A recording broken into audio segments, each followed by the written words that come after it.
My name is Thomas Reyes. I'm 42 years old. Technically, I'm retired. Functionally, I'm still on call. I served under 4 administrations, held command over operations most people would call fiction, and spent 15 years answering to shadows instead of brass.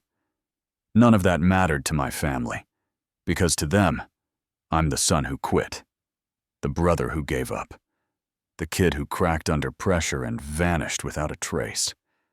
They said I couldn't handle the military, that I didn't have the discipline.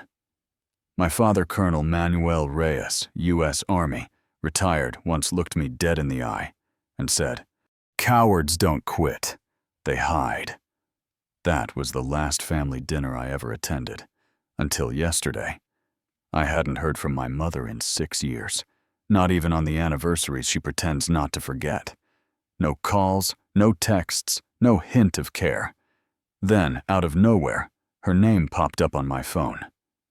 Emily's promotion dinner, 6 p.m., Sunday. Don't wear anything weird. No, we miss you. No, how have you been?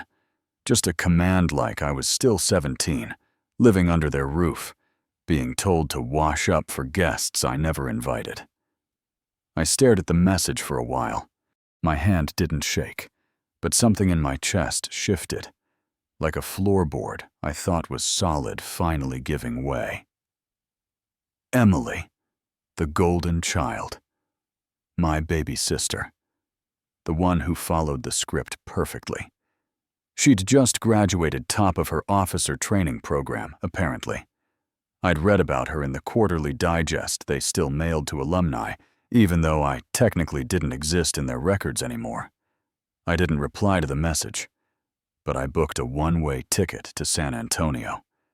And I packed light, just a pressed gray shirt, black slacks, and a box I hadn't opened in 10 years.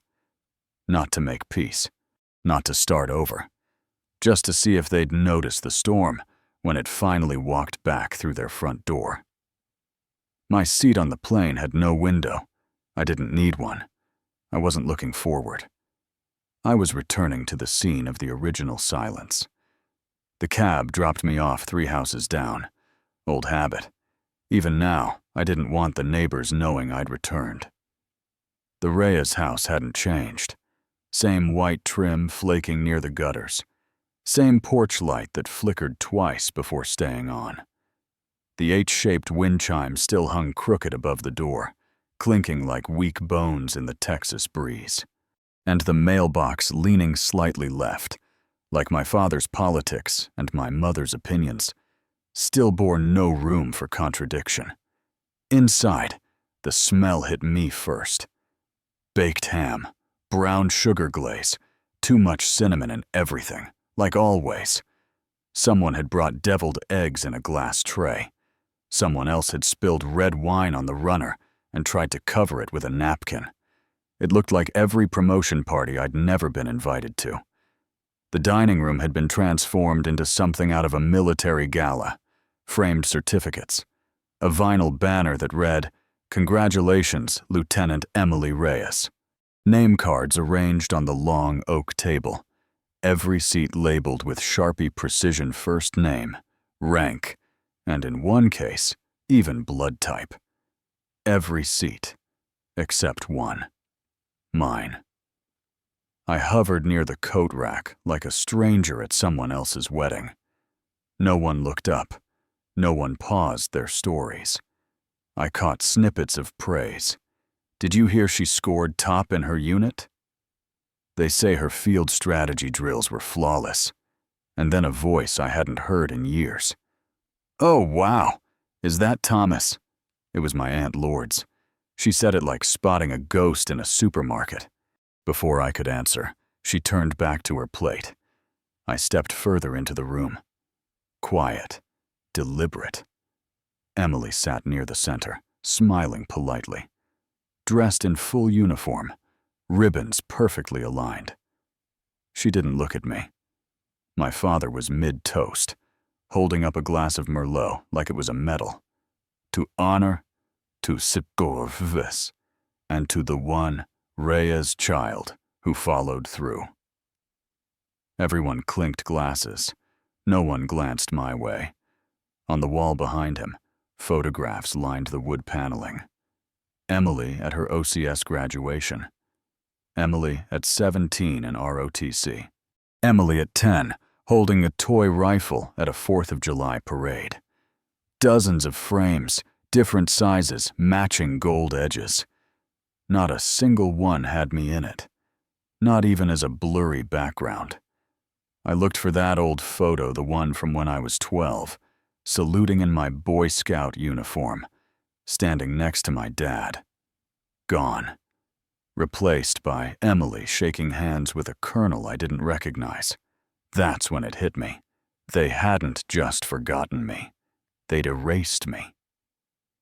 I stood there, invisible and intact, and smiled. Not because it didn't hurt, but because pain, when expected, feels like preparation. And I'd come prepared. I took the only available seat. An armless chair someone had dragged in from the den, a half-inch shorter than the others. No name card, no place setting, just a folded napkin and a plastic fork like an afterthought. My mother passed me the bread basket without eye contact, the way you'd pass a flyer at an airport. My father didn't say a word. He just kept eating, knife scraping against the plate with surgical precision. Across the table, my cousin Daniel leaned over and asked with a smirk, "So, what do you do these days, Thomas? Still observing?" He said it like it was a punchline. I met his eyes. "Still observing," I replied, tone neutral. "People never stop being interesting." He blinked, chuckled awkwardly, reached for his wine.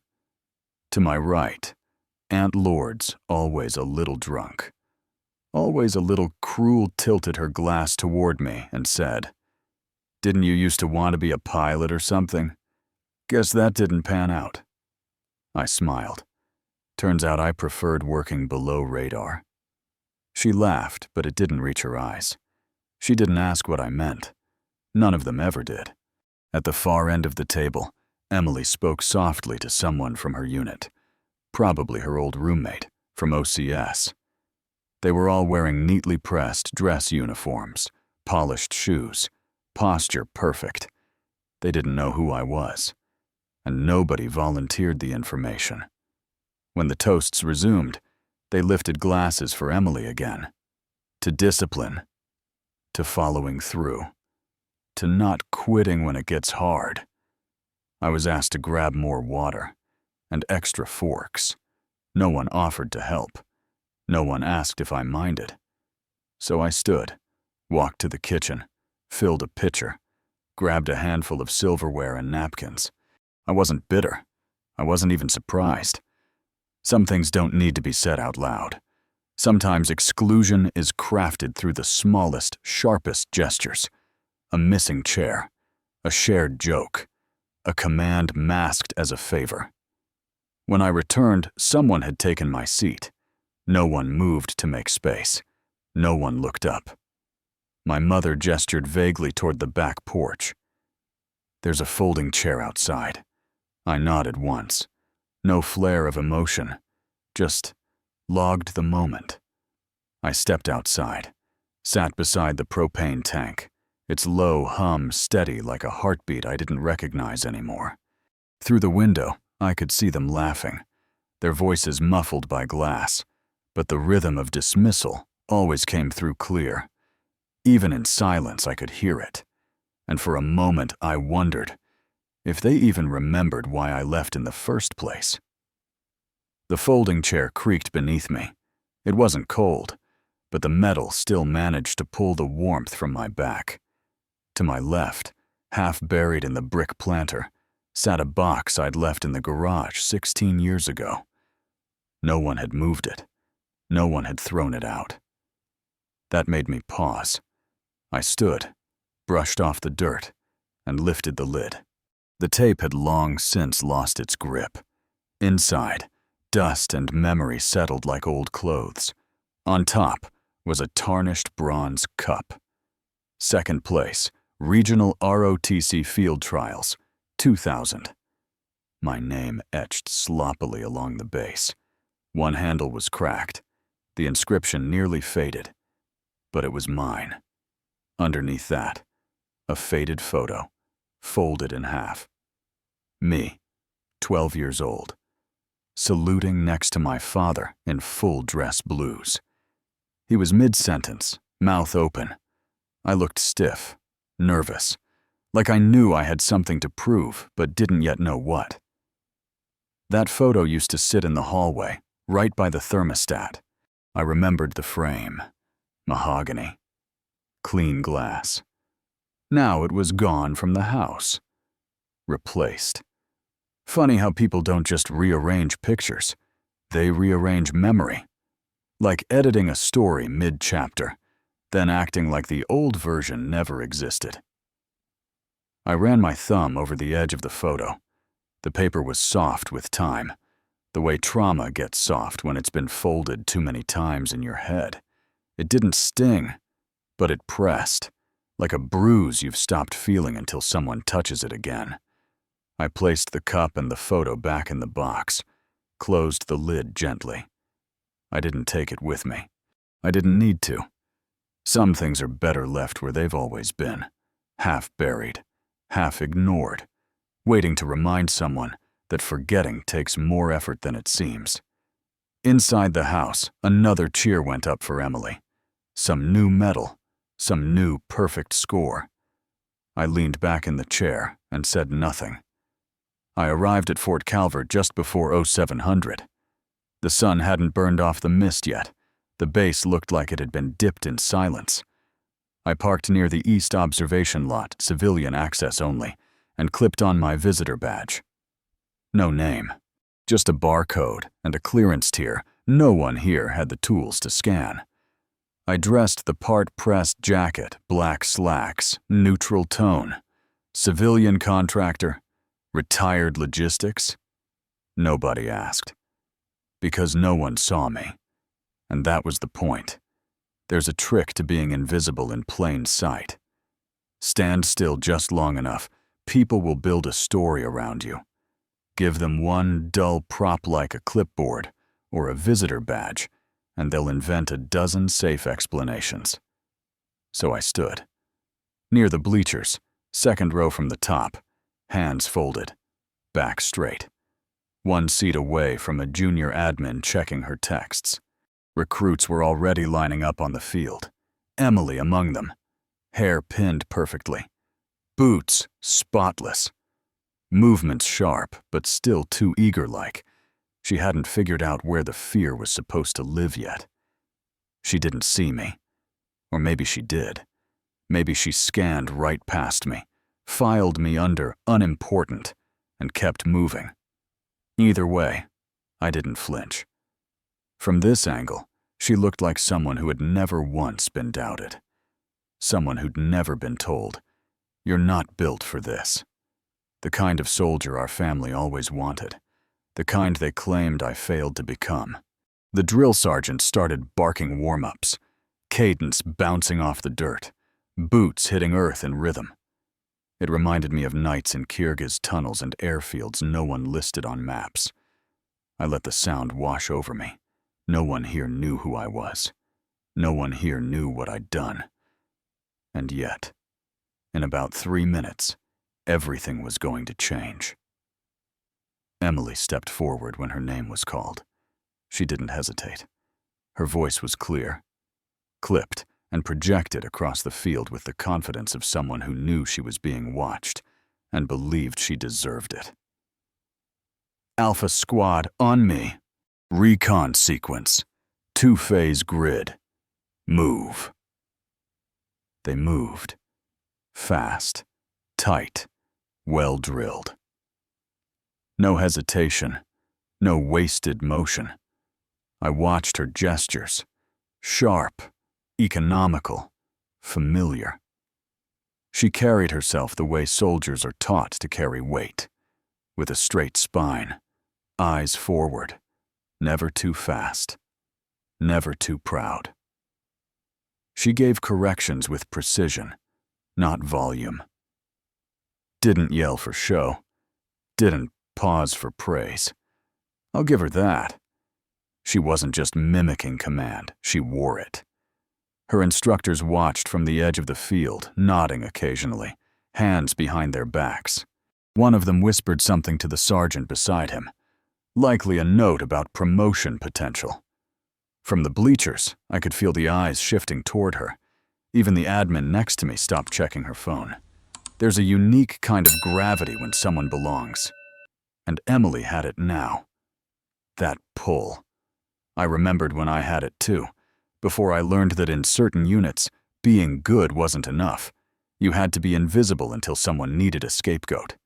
Then you were suddenly very visible and very alone. Emily didn't know any of that. Not yet. To her, this field was the world. This praise, these drills, this moment. It was all still pure. Still untouched. She looked up once briefly toward the bleachers, eyes scanning. They passed over me, unreadable. And just for a second, I wondered, did she see me? Or did she see what she expected to see, an observer, maybe a contractor? Nothing important. Either way, she looked away. And I stayed still, just like always. The cadence slowed. The team froze mid-drill, waiting for the next command. And that's when he appeared. Brigadier General Arthur Lutz, combat vet, 2 Bronze Stars, known for chewing through junior officers like gristle. He was the kind of man whose silence carried weight, whose stare alone could fold a recruit in half. And Emily? She had his full attention. He strode down the gravel sideline, boots crunching with clipped authority. No clipboard, no assistant, just presence. I knew Lutz. Years ago, briefly, in a war zone that didn't officially happen. He never remembered names, but he remembered consequences. He scanned the field like a hawk. Then he glanced up toward the bleachers. For a second, his eyes moved past me, then locked. His steps slowed. His spine adjusted by half a degree, just enough for me to notice. He turned. One precise pivot, and then he saluted. Not a casual nod, not a half gesture of respect. A full regulation salute. Elbow square, fingers tight, eyes forward. General Reyes, sir. Everything stopped. The admin next to me dropped her phone. A couple of junior officers stiffened awkwardly, and on the field, someone's foot hit gravel wrong. That someone was Emily. Her rifle slipped. It clattered to the ground like a dropped secret. The sound cut through the silence like a blade across fabric. Whispers rose instantly from the line behind her. Wait, did he say general? Like her brother? Emily stood frozen, not blinking, not breathing. I didn't return the salute. I simply nodded once, quiet, controlled. Then said, low enough only Lutz could hear, I'm here off record. Let's keep it that way. Lutz nodded, sharp, turned, barked something about focus. The drill resumed, but it was already different. The air had shifted. The whispers were moving faster than orders now. And Emily, she didn't pick up her rifle right away. She just stood there, looking straight at me, like for the first time in her life. She was realizing she didn't know a damn thing about her brother. Emily didn't move, not when the drill resumed, not when her sergeant yelled, "Recover, Reyes!" Not even when the others looked at her, waiting for her to fall back in line. She just stared. I met her eyes. She looked confused, like a piece of her internal compass had spun the wrong way and was still whirring. She didn't look angry. Not yet. Just shaken. The kind of shaken that doesn't come from being surprised, but from realizing you've misread the world for a very long time. I didn't smile, didn't blink, didn't offer explanation or apology. That's the thing about silence. When wielded right, it answers more than words ever could. I turned, stepped off the bleachers, past two officers who stood a little straighter when I walked by. No one stopped me. Behind me, the field continued. Cadence forced back into rhythm, but it was a rhythm now struggling to find its beat. Emily finally bent to pick up her rifle, but her hands moved slower than before. Her posture just slightly had shifted, like the armor she'd worn for years had finally noticed a crack in its frame. People think you leave the military once. I left it 3 times. The first was at Westbridge. I was 19, third in my class, on track for early leadership selection. That semester, I ran 5 miles before sunrise and memorized field strategy drills in my sleep. I didn't drink, didn't skip, didn't speak unless spoken to. I did everything right, until I didn't. Her name was Cadet Rachel Kim. Sharp, focused, strong enough to lead. Too strong for some. Especially Captain Darren Marks, our platoon training officer. He was the kind of man who joked with you right before humiliating you in front of everyone. He liked control, and Rachel didn't fold the way he wanted. It started small, extra drills, snide remarks, making her run formations solo while we watched. Then came the night patrol. She came back shaken, silent, a bruise just under the edge of her collarbone, barely visible. She didn't want to report it, said it would ruin her shot, said no one would believe her. I believed her. I filed the report myself. It took 3 days for the fallout to hit. They said I'd misinterpreted events, that I'd acted impulsively, that I showed emotional instability not suited for long-term command. Marks was quietly reassigned. Rachel was granted a semester of leave. I was asked off the record to consider withdrawing, to avoid career damage, to preserve future options. And I did. I walked off the grounds with a duffel bag and no commendation.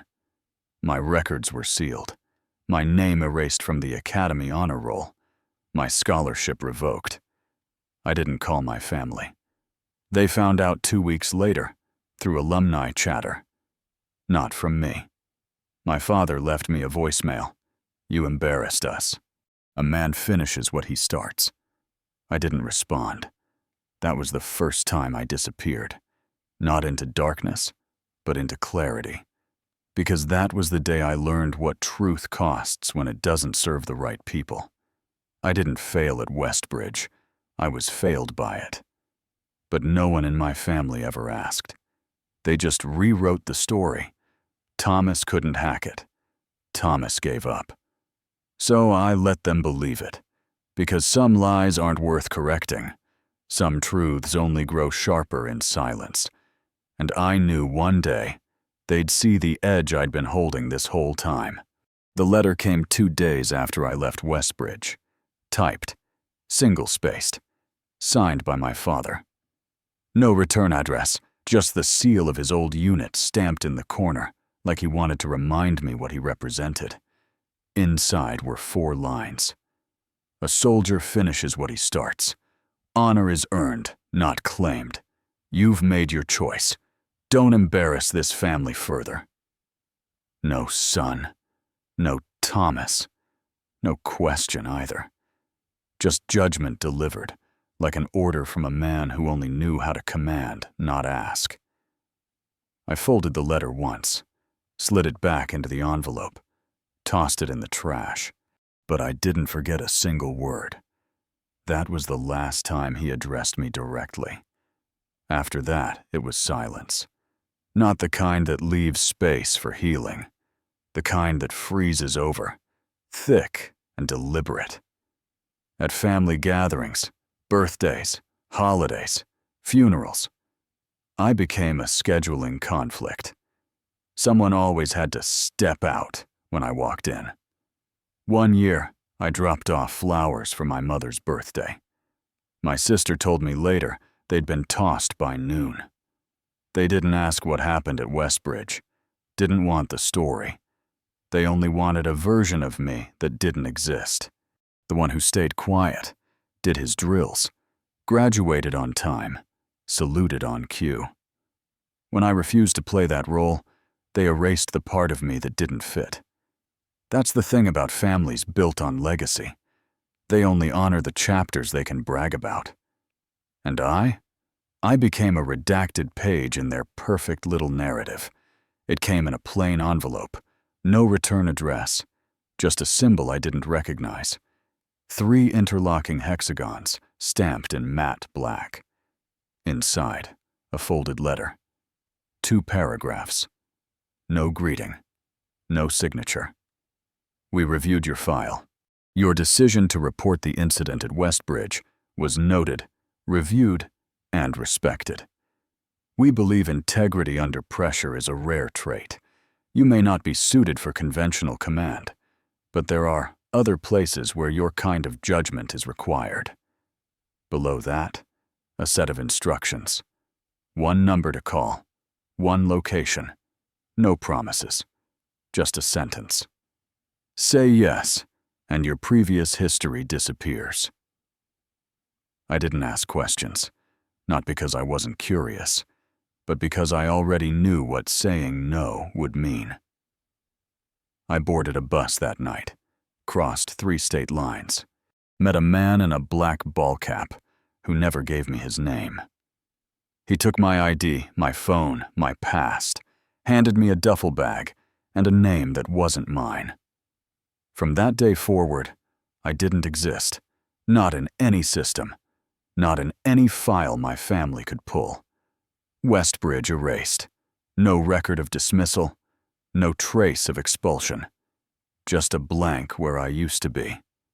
I was assigned to a program called Shadow Corps. No official acronym, no public doctrine. Only one rule. You are the last voice before the lights go out. My job wasn't to follow orders. It was to anticipate the ones no one would say aloud. And for the first time in my life, I was exactly where I belonged. Not in the light, but in the place that made sure the light stayed on. They gave me 1 night to let go. 1 motel room, 1 steel box containing every trace of who I used to be.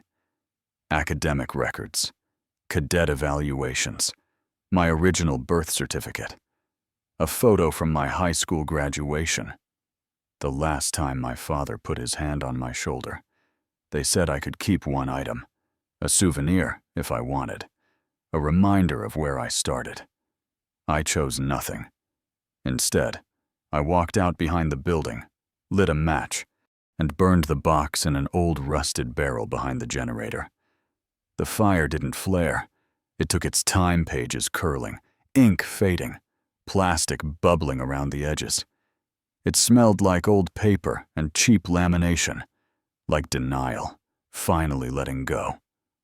I watched until the last photo turned to ash. Then I picked up the duffel bag they gave me.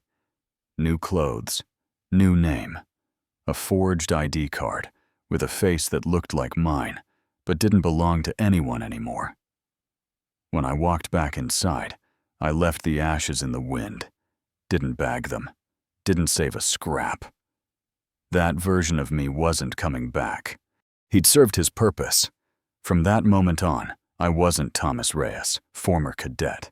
I was no one, and for the first time in my life, I felt free. The USB wasn't meant for her. Not really. It had no label, no encryption warning, no obvious trap. Just a simple, brushed metal drive I'd slipped into the side pocket of her duffel a year ago, back when I visited between assignments and dropped it off like it held nothing but old field manuals. I'd forgotten about it. She hadn't. After the ceremony, after the awkward silence at dinner, and the way she'd stared through me on the field, Emily must have gotten curious. She plugged it into her tablet in her barracks, probably thinking it held pictures, letters, maybe something sentimental. But the screen didn't show folders, no file trees, no familiar icons, just black. Then a pulse, slow, white, deliberate. Centered text appeared. Clearance protocol detected. Phantom access node. Pending validation. And then it flickered. Emily tried to back out, pulled the tablet cable, but the handshake had already begun. What she didn't know, what she couldn't know, was that drive wasn't storage. It was a beacon, a fallback device tied to Shadow Core's off-grid systems. Silent for years. Programmed to ping only if reactivated by specific biometric behavior. By opening it inside a military network, she'd triggered a proximity protocol I helped build. The system didn't care who she was. Didn't know she was my sister. It only registered that someone had accessed a ghost signature, one that hadn't been touched since the day I vanished. And like any smart system trained to expect betrayal, it did what it was designed to do. It alerted command, and it woke me up. The ping came at 03:47 hours. I wasn't asleep. At this point in my life, I don't sleep. I rest. I monitor. And when something goes wrong, I feel it before the system tells me. My secure line lit up in red, not amber, not blinking yellow. Red. Phantom node access detected. Origin, internal military network. Node signature, Reyes Alpha. Deprecated profile. It hit me like a needle to the chest. Not panic. Recognition. That tag Reyes Alpha hadn't existed in any active network in almost a decade.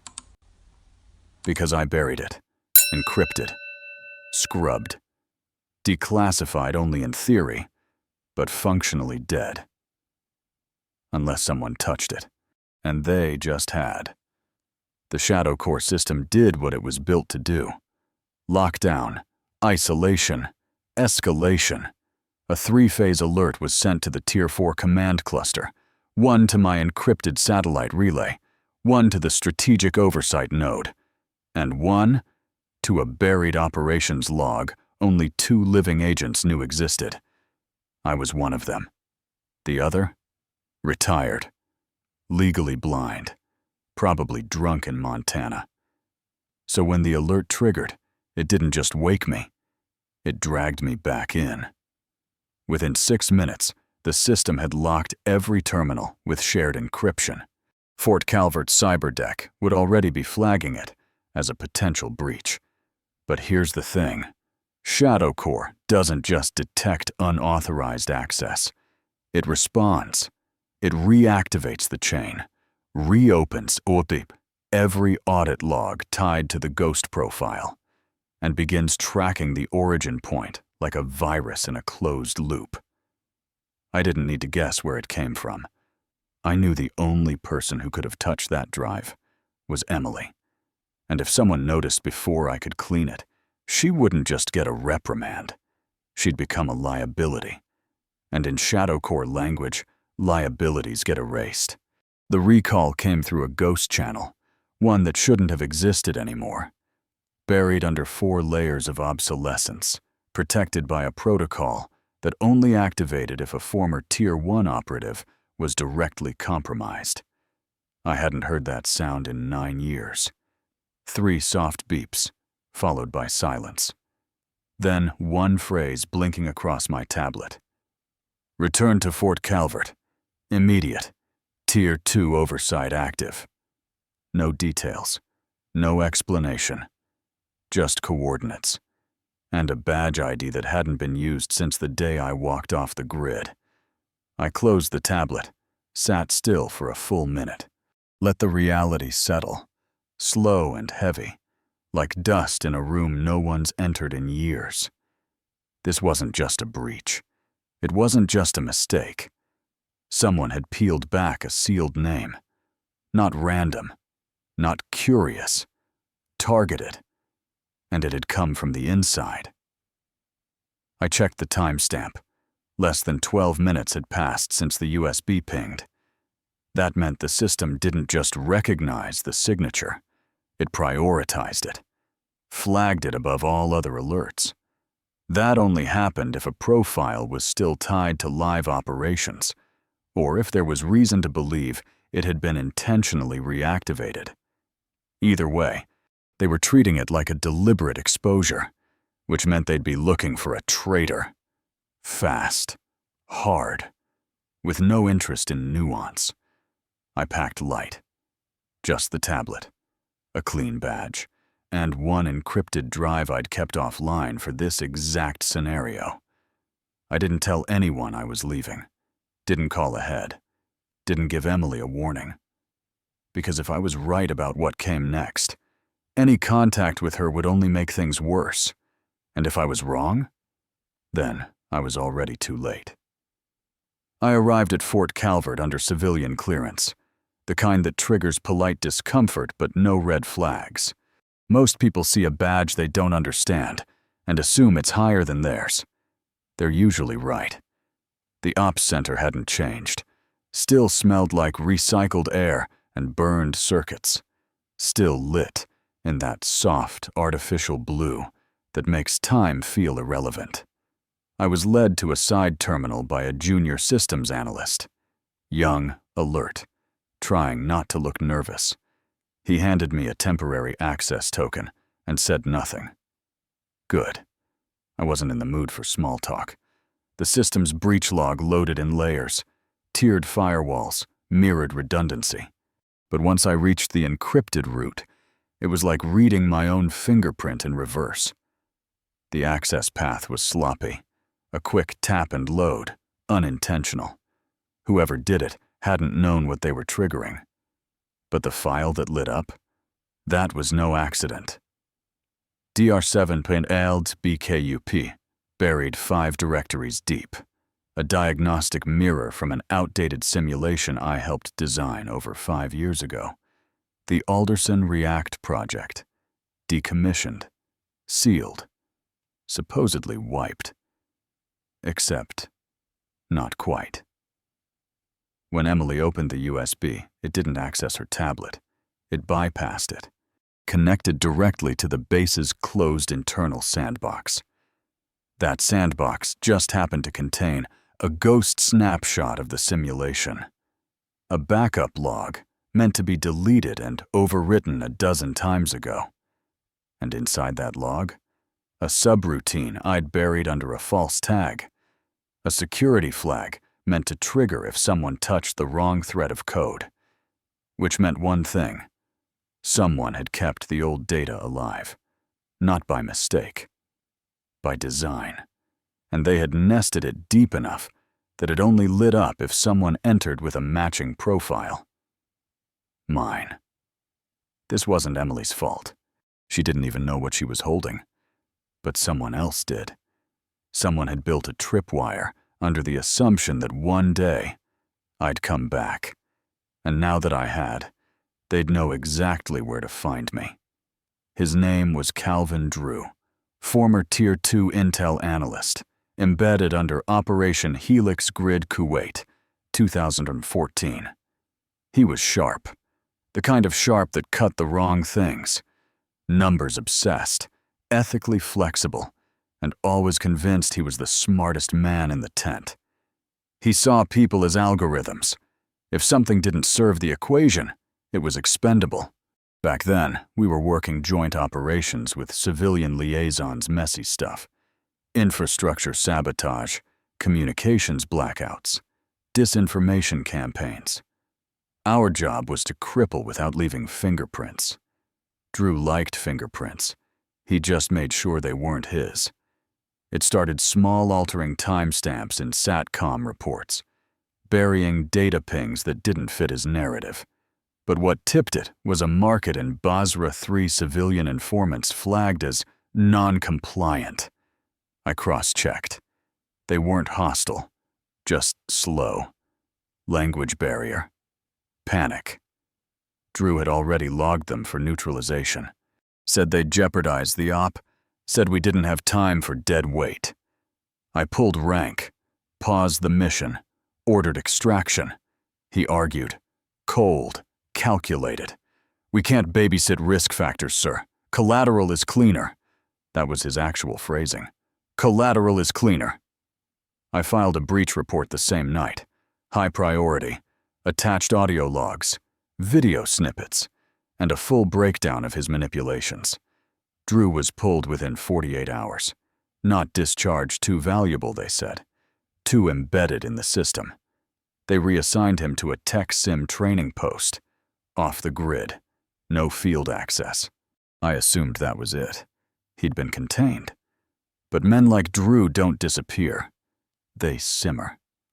And now, a decade later, a diagnostic mirror I buried had been activated through an access chain only 2 people ever knew existed. One was me. The other?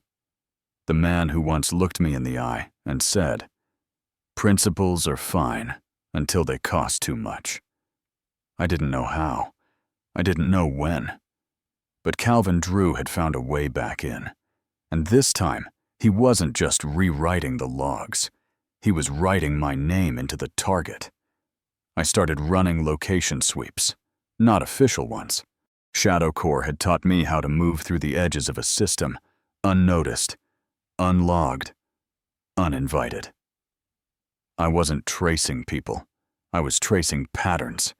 And Drew always had a pattern. He never worked too far from high-value assets, always just outside the fence line, never inside the walls, but always close enough to overhear when things cracked. That's what made me check the civilian contractor registry around Fort Calvert.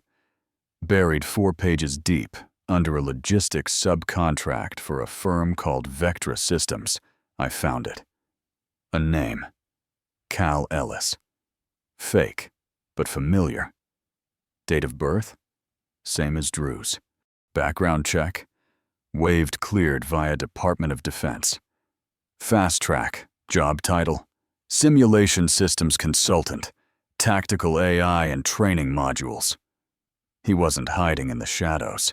He was sitting under a government-issued light bulb, advising the very systems we'd once used to root out internal threats. Vectra had offices less than 6 miles outside Fort Calvert. Leased property, civilian jurisdiction. Just far enough that base security couldn't touch it without a warrant. I stared at the listing on my screen. Blinking cursor. No pictures. No red flags. Just a name that didn't exist. Doing work. No one was checking. Right next to a base where someone just woke up my ghost. Coincidence doesn't breathe this close to your neck. Not in my line of work. I pulled the diagnostic mirror from the drive archive. No one else knew how to find it. Hell, no one else even knew it existed. That's the danger of working in shadows. When something goes wrong, you're the only one who knows where the body's buried. I isolated the access spike, line by line, thread by thread. What I found didn't surprise me. It infuriated me. A persistent subroutine, buried deep inside a system call labeled harmless. Echo log failsafe, TMP. The kind of file that lives in the quiet corners of automated diagnostics. Never read, never executed, never even indexed, unless something goes off script. But someone had gone off script. Emily. And when she did, the code bloomed open. Quiet. Deadly. Precise. It executed a handshake sequence meant for one recipient. The phantom profile tagged Reyes Alpha. Mine. Once triggered, it didn't just ping Shadow Corps. It opened a 2-way tunnel. Short-lived. Encrypted. Masked as a training module refresh. But if you knew what to look for, you could follow the heat trail. I followed it. The code had a footprint distinctive. I knew it because I'd trained the person who wrote it. Drew. Back when he was still part of the unit. Back when I still believed he could be managed. He'd used a technique I recognized, an obfuscated ROT-13 cipher layered beneath mock telemetry. Sloppy in parts, but intentional. He wanted it found. Or rather, he wanted me to find it. Because this wasn't just sabotage, it was bait. He'd left just enough signal to trip my clearance, trigger alarms, and pull me into the open. If Shadow Corps followed protocol, I'd now be under review. Suspected of using outdated credentials to access restricted systems. From the outside looking in, it'd look like I was reactivating a blacklisted network node for personal reasons. In other words, I was being framed.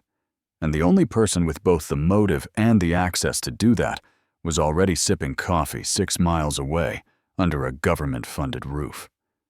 Drew didn't just wake the system. He wanted the system to bury me. I've tracked enemies across oceans, listened to men lie through encrypted comms while their voices betrayed them. I've watched betrayal wear uniforms, but this was different. This wasn't an op. It wasn't even revenge. This was surgical, personal, and designed to be untraceable, unless you knew what to feel for. Drew hadn't just planted a worm in the system. He'd time-bombed it, tied it to a forgotten drive, buried it in legacy infrastructure, and waited for the right spark to set it off. That spark was my sister. But the explosion wasn't meant for her. It was meant for me. Everything clicked at once. Why the trigger was tied to my clearance. Why the echo log was shaped to resemble a phantom-level breach. Why the ping didn't just activate Shadow Corps' alert, but replicate it across 3 unrelated defense nodes. That's overkill for an accident. That's a kill switch dressed like a software hiccup. Drew didn't want to just expose a shadow program. He wanted to burn me alive in it. Because once I showed up to investigate, which I had, and once my clearance made contact with the infected chain, which it already did, I became a liability to the system. From the outside, it would look like I was the breach, a general accessing sealed data, triggering dormant tools, quietly reactivating pieces of a program no one had permission to touch. It painted a perfect story: rogue officer, legacy clearance, shadow agenda. And the best part? He didn't have to prove it. All he had to do was let the machine do what it was built to do. Investigate, contain, neutralize. I wasn't chasing a ghost. I was the one being hunted. And every second I stayed in the open, following protocol, trying to fix this the right way, I was walking deeper into the trap he'd laid. No medals, no flags. Just a coffin built from silence, and a name already carved into it. Mine. They called her in just before 1800. Military protocol. Direct. No context. Just a knock on her door and a clipboard with her name already typed in bold. She followed the officer down the hall, still in partial uniform, hair undone from the day's drills. No time to prepare. No time to ask why. I watched from the far end of the corridor, unseen, not hidden, just unnoticed. It's a skill you keep when you've spent a career being erased on purpose.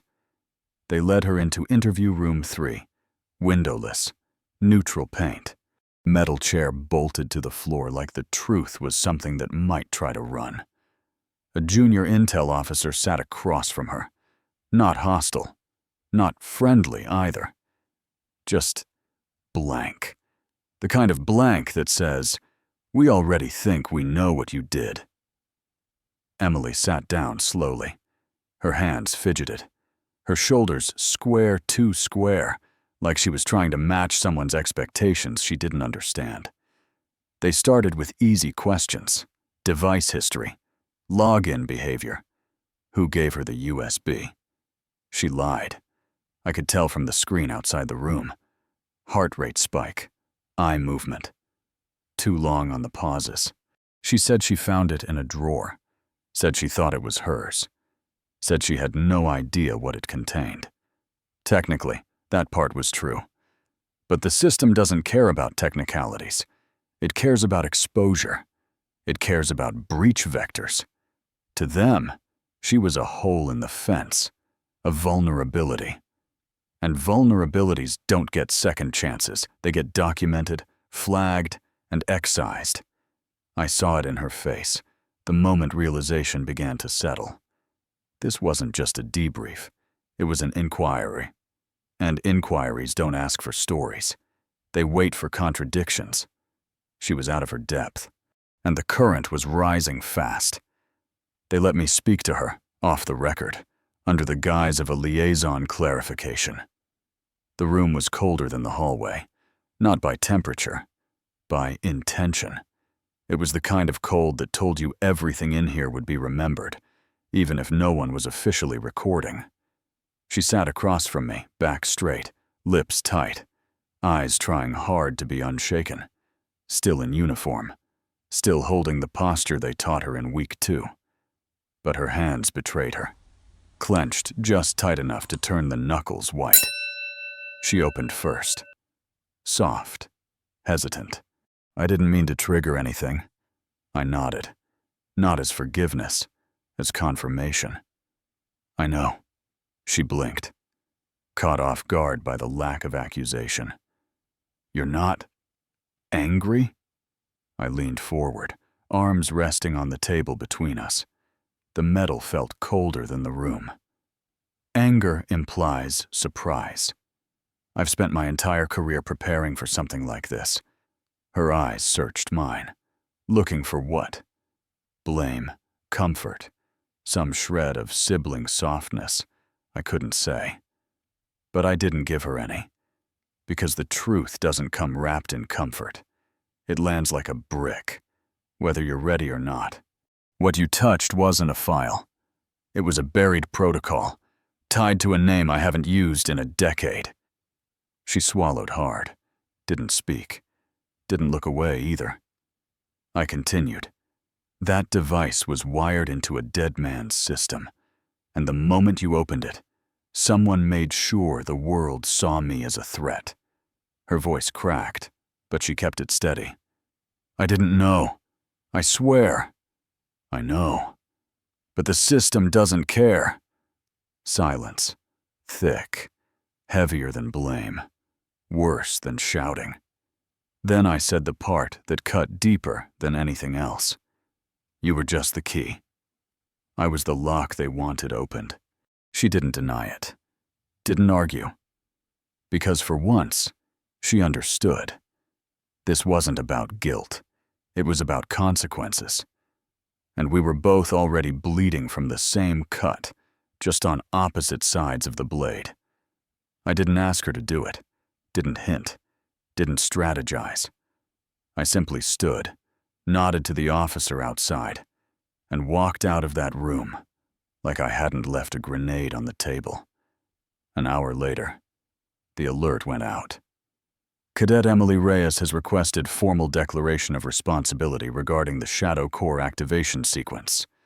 Self-submitted statement pending tribunal review. I read it twice, then again. It wasn't denial, wasn't a carefully worded memo meant to shift blame. It was clean. The device was in my possession. I accessed it without authorization. I did not understand its content or classification, but I accept accountability for the outcome. No mention of me, no excuses, no defense. She stepped forward, knowing full well what the fallout would be, knowing she might lose her commission, her status, everything she'd worked for, and she did it anyway. Not to be noble, not to impress command. She did it because, for the first time, she saw what I'd been carrying. She finally understood that silence hadn't been my failure. It had been my shield. And she chose to step between me and the next bullet. Not out of guilt, but because it was the first time she realized what it meant to stand for someone when no one else would. I didn't speak to her that day, didn't send a message, didn't say thank you. Some moments you don't disturb with words. Trust was never something I expected. Not from family. Not anymore. Not after Westbridge. Not after the letter. Not after years of being the name they edited out of the story. So when Emily stepped in front of that tribunal, when she said, "I did it," without looking in my direction, without signaling for backup, I felt something shift in me I hadn't felt in over a decade. It wasn't pride. It wasn't even relief. It was confusion. A quiet, raw kind of confusion. Because for the first time since I learned to survive alone, someone didn't leave. She didn't flinch when the weight came down. She didn't default to distance or shame. She didn't ask me to fix it for her. She stood, on her own feet, under her own name. And for the first time, not as the sister who had something to prove, but as a woman who'd finally seen what the uniform couldn't teach her. She didn't turn to me in the hallway, didn't wait for a nod, but her eyes found mine as she passed, just for a second, not to ask for forgiveness, but to say, "I'm not walking away this time." And that cracked something in me, not loudly, just enough to let air into a room I'd sealed off years ago. Sometimes it's not the apology that matters. It's the presence, the fact that when the walls start closing in again, someone is still there, facing the same direction. I've never believed in revenge, not in the classic sense. Revenge is emotional, messy. It leaves evidence. But correction is surgical, clean, and when done right, it looks like justice. I didn't need to expose Drew. I just needed him to reveal himself. That's the difference between men like him and men like me. He wanted the world to see me as the virus. So I gave him a virus to chase. I accessed a buried simulation subnet from an old mission, the kind of framework we used for drone logistics in high-interference zones. Obsolete now, but still structurally compatible with most military training modules. I mirrored the core, cloned the protocols, rebuilt the interface down to the last line of artificial latency. It looked real, too real. To Drew, it would read as a backdoor, a private archive I was trying to hide. Exactly the kind of thing a rogue general would use to keep their secrets buried. I planted breadcrumbs, telemetry pulses, anomalous data transfers timed just irregularly enough to pique suspicion. Then I isolated the mirror in a decoy server, air-gapped from the real ops center, but still tethered by a phantom login path. It was bait, and I knew he couldn't resist it. Men like Drew always think they're winning, even when they're walking into a trap, especially then. Before I launched the server, I looked at the name on the node. Reyes PHX0. I almost renamed it. Thought about making it subtle. Thought about hiding behind layers, like always. But I didn't. For once, I wanted him to know exactly whose system he was breaking into. Because this wasn't just a defense anymore. It was a message. You tried to write me out. Now, I'm rewriting the ending. The decoy server had been live for 8 minutes when the first ping came in. A foreign handshake. Subtle. Like a finger tapping glass, just hard enough to test if it'll crack. It probed the outer shell scanning ports, crawling the pseudo-log tree, checking for the kind of anomalies that only someone like Drew would recognize. I watched in silence. Let him sniff around. Let him believe he'd found the leak I'd been trying to bury. The best traps are the ones that look like mistakes. Then, at minute 11, he committed. An internal override was issued. Something bold. Too bold for anyone who didn't believe they were untouchable. He tried to initiate a data pull, one designed to bypass logs and reformat source directories, standard for a containment breach. Only my system didn't follow standard. Instead of opening the doors, it ran a trace, layer by layer, through encrypted relays, past masking firewalls, and then, there it was, an IP address. Civilian registered, outside base perimeter, linked to a Vectra Systems office node. Location, Building C. At 241, 6 miles from Fort Calvert, leased to a defense subcontractor. Buried in the metadata, a secondary key fragment surfaced. CD, Admin 01. He didn't even bother to hide the root handle. That was his arrogance. He thought I was buried too deep to crawl out. He was wrong. The moment I saw that string, I felt nothing. No rush, no vindication. Just the quiet certainty that comes when the lie finally runs out of room. I didn't call it in through official channels. Instead, I sent one encrypted line to the only person still on active rotation, with eyes on both sides of the wire, and no interest in politics. Confirmed trace. Lot 241. Request quiet entry. 15 minutes later, the reply came. Moving. You want it clean or loud? I responded, clean, but make sure he sees me. The strike team wasn't in uniform. No sirens, no shouting. Just 5 personnel in contractor jackets moving like they were there to fix the AC unit. They entered Building C at 22:03. I stood in the parking lot, leaning against the hood of a nondescript sedan, hands in pockets. Visitor badge still clipped to my jacket. I didn't go in. I didn't need to. The earpiece clicked once. Inside. Single occupant. No resistance. Good. Cowards usually don't resist. They only build systems that resist for them. 2 minutes later, Drew stepped out, wearing a gray crew neck, holding a coffee mug like he was on break. But his eyes told the truth. He wasn't surprised. He was annoyed, like I'd shown up to ruin a twist he thought he'd written better. They cuffed him gently. Standard procedure. No bruises, no public scene. But as they walked him past me, he stopped, just for a second, looked me dead in the face, and smiled. You still think integrity's enough to survive? You should have stayed forgotten. I stepped closer, just inside his line of breath. Forgotten people don't leave tripwires. And they sure as hell don't leave witnesses. He chuckled. Dry. Bitter. But I could see it now, the fracture behind his grin. He didn't expect to win. He just wanted to ruin the last thing I had left. My name. And now, he wouldn't even get that. They loaded him into the back of a black vehicle. Unmarked. Final. As the doors shut, I didn't look away. Because sometimes, justice doesn't feel loud. It just feels done.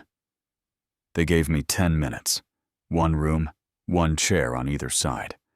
No restraints. No glass divider. Just me, Drew, and the weight of a decade finally settling between us. He looked older. Not in the way time ages you, but in the way guilt corrodes from the inside out when it never quite blooms into regret.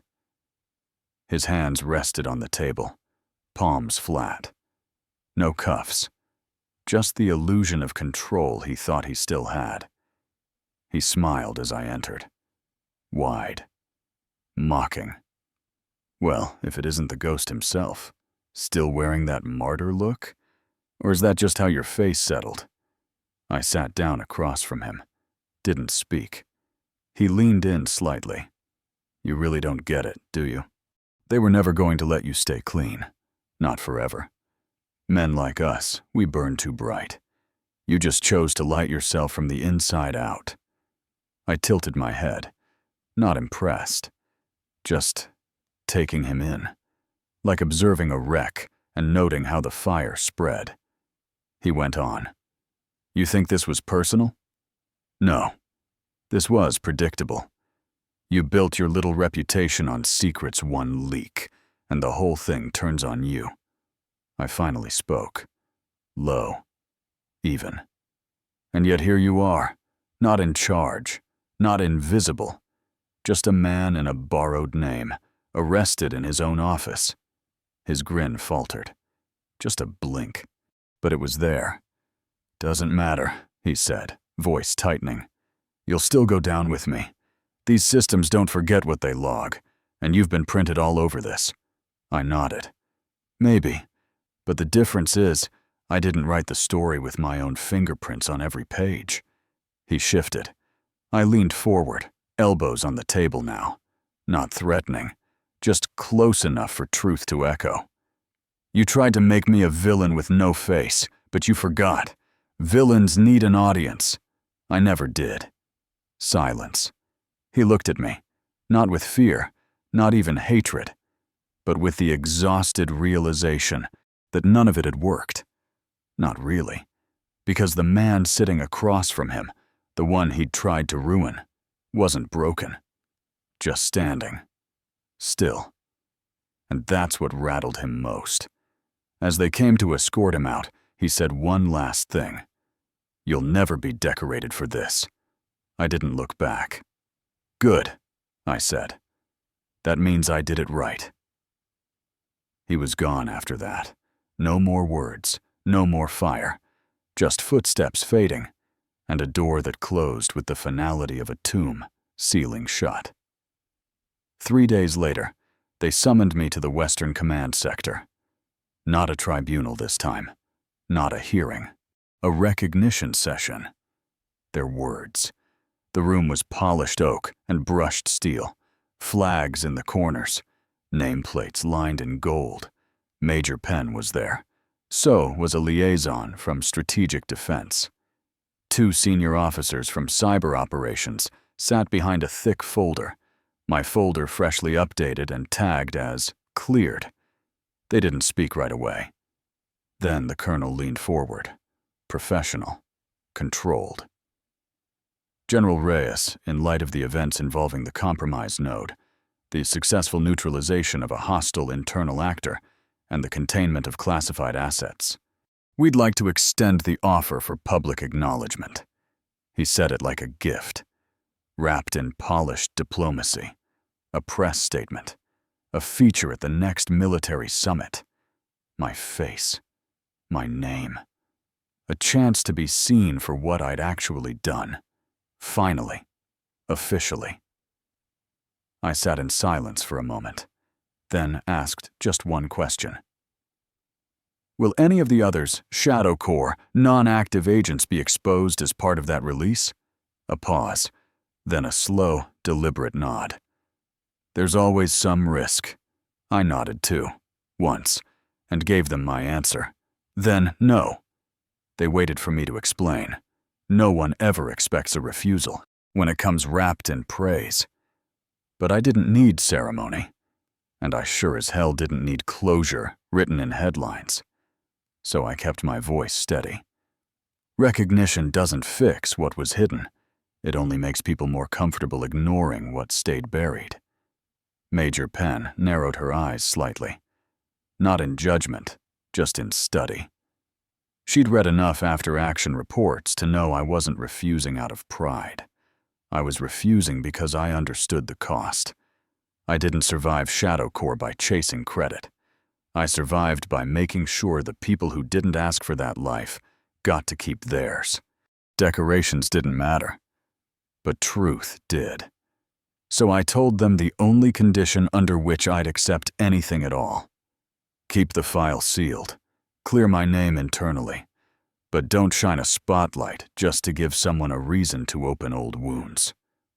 The liaison shifted. The colonel looked disappointed, like I was rejecting a medal he'd already practiced handing me. I didn't apologize, because this wasn't humility. This was intention. There's a difference between being unseen and being safe, I chose the latter. For me, for the ones still out there, holding the same silence I had.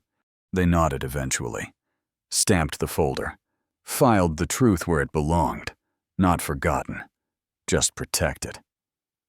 As I stood to leave, someone asked if I wanted a written statement, something for history. I looked them dead in the eye. If the truth needs a spotlight to be believed, then maybe it was never strong enough to stand on its own. Then I walked out, not as a ghost, not as a hero, just whole. I wasn't in the front row, didn't need to be, didn't want to be. I sat near the back of the hall, shoulder against the wall, shadowed by the side lighting, anonymous again, but this time by choice. The summit had shifted tone since Drew's arrest. People whispered about internal breaches, rogue programs, legacy profiles. Most didn't know my name. Some had guesses, but no one looked at me. They were all watching her. Emily stood behind the podium. Dress uniform. No medals yet. Just the basics. Still fresh. Still untested by real time. Her hands didn't shake. Her voice was steady, but not rehearsed. And when she began, I heard the sentence I never thought I'd hear. Not from her. I used to believe the person who stood tallest in the room deserved the most respect. She paused, looked down, then looked back up. But I was wrong, because sometimes the person who kneels, who carries the weight no one sees, who stands last and speaks least, that's the person who deserves to be remembered. The room was silent, not stiff, not skeptical, but listening. She didn't name me, didn't tell the whole story. She didn't have to. Her being up there, saying those words, in front of people who would one day write policy and shape narratives, that was the apology I never asked for, but finally received. Without explanation, without conditions. Just truth, spoken where I used to be invisible. She stepped down. Didn't look for me. Didn't need to. Because that moment wasn't about being seen. It was about seeing. The house was quiet when I returned. Not empty. Just quiet in a way it hadn't been for years. No voices echoing down the hall. No laughter bleeding from the dining room. No weight of expectation pressing against the walls. I stepped inside alone. No one greeted me. No one needed to. That chapter had closed, not with a bang, but with understanding. On the living room wall, right where the family photo collage used to hang, I noticed something new. A single frame. Empty, but clean. Dusted. Centered. No label. No placeholder image. Just space. At the bottom edge, scribbled lightly in pencil, 4 words. Not forgotten. Just silent. I didn't ask who put it there. I didn't need to. Emily had found her own way to make room. Not for what I had been, but for what they'd never seen. A space for truth. A space for the unnamed. A space for me. I didn't stay long. I left no note. No forwarding address. Just a single coin on the counter, an old token from Westbridge, the one I never burned. And then I walked out the front door the same way I had all those years ago. But this time, I wasn't walking away from anything. I was walking with something. Peace, maybe not complete, maybe not permanent, but earned. And for a man like me, that was enough.